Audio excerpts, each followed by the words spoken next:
Salutations, fellow readers, writers, and killers of time on YouTube. My name is Martha Jones, and I would like to use the androgynous sounds of my voice to share with you a few words about the many virtues of writing prompts and why my personal writing prompter is a sadist. In the spirit of full disclosure, I would like to point out that I do not do writing prompts very often because I am undisciplined and silly. I struggle to stay within the parameters of things like deadlines and guidelines and, those things that they expect out of you when you're a professional writer.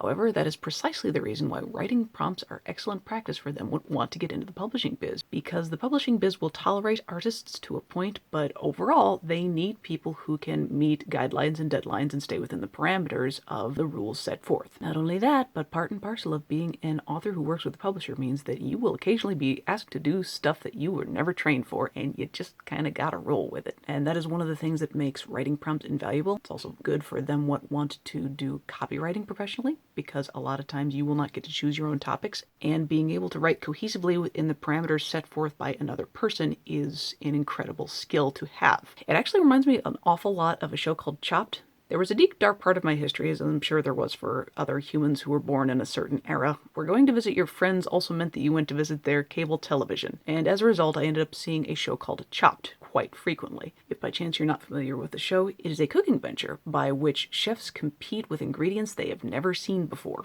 and they have to come up with something cool with the ingredients that are issued to them by others. So it's completely normal for them to be expected to cook a dessert with Cheese Whiz, candy corn, day-old spaghetti, and kale, and make it fabulous. If you've perused writing prompts before, you know that it's kind of like that. Usually it's not multiple ingredients that you have to incorporate from other people. Usually it's write a story about this painting, or write a flash fiction sci-fi about life in the Midwest in year something or other. If your writing prompter is a sadist, you probably won't get paid and you probably won't get prestige, although it is exceptional practice if you are able to abide in the boundaries set forth by said sadist. But there are lots of places where you can go and you can get money and prestige. In case you're interested in investigating some of the more prestigious and interesting writing prompts for yourself, I will be putting links to Reader's Digest and Reedsy, and if I can find some others in the meantime, I'll include those as well. But as for my own writing prompter, there is no prestige. There is maybe a half-hearted hug, because my writing prompter is a teenage beauty queen in Kentucky whom I love to bits, confound her, and who will occasionally banish me from her presence until such time as I write her a song that has a list of words of her choosing. The words she has most lately given me are king, queen, narwhal, Arctic fox, castle, dragon.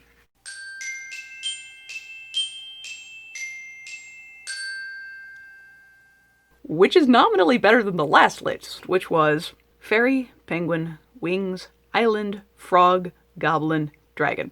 She didn't like the last one. I hope she likes this one, because I like this one. But in the spirit of mayhaps encouraging you to pursue your own writing prompts, in the knowledge that if silly, undisciplined I can do them, you can do them as well, I present to you now the song I wrote within the guidelines of my personal sadistic writing prompter, with the words she has chosen. If you love it or hate it, leave a comment and tell me about it. You can be as mean as you want to. I am an old person and I don't know how to disable those yet. An ugly king loved a lovely queen with all his heart and mind. Said he, my lady, marry me and bind your soul to mine. I built a wall that's strong and stout, behind which we can rest. Said she, if it's not a narwhal, I shall not be impressed. It's 1 for the coffers, 2 for the courtyard, 3 for the bells on ball, plus 8 for the king and none for the pawn, and in the end the queen takes all. The ugly king loved the lovely queen with body and with soul. Said he, lady, don't refuse me, lest heartbreak take its toll. Where else but in my castle does a nice dragon stand and watch? Said she, I prefer an ice dragon with which to chill my scotch. It's 1 for the coffers, 2 for the courtyard, 3 for the bells on ball, plus 8 for the king and none for the pawn, and in the end the queen takes all. The ugly king said, fairest queen, don't cast my love aside. There'd never be a handsomer or wealthier a bride, be jeweled and make your crown to socks with diamonds on your chest. rest. Said she in furs of Arctic fox, I sooner would be dressed. It's a 1 for the coffers, 2 for the courtyard, 3 for the bell's own ball. Plus 8 for the king and none for the pawn, and in the end the queen takes all. Said the ugly king, brave fairest queen, how can you be so cruel? I offer wealth and comfort, you refused it like a fool. A fool, said she, I might have been, your own true love I'd be, if you hadn't asked my mother, sons and donkey before me. It's a 1 for the coffers, 2 for the courtyard, 3 for the bell's own ball. Plus 8 for the king and none for the pawn, and in the end the queen takes all.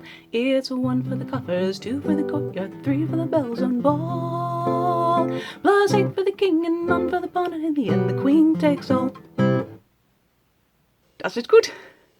I mean, I wrote it, but it was Gaelic Storm's song. I don't know why the Almighty is sending me their stuff.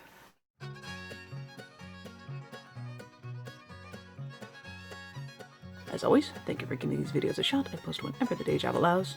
In the meantime, take it easy. Loves you. Bye.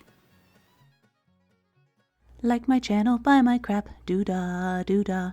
There's no time to take a nap. Oh, the doo-dah day. Hey! For the record, that song is not biographical about my friend, the teenage beauty queen. She has no sons. She does have a donkey. Part of the reason I've never showed her picture is because I fear creepers coming her way, and if you happen to be a creeper, take my advice and court the donkey. It is infinitely safer.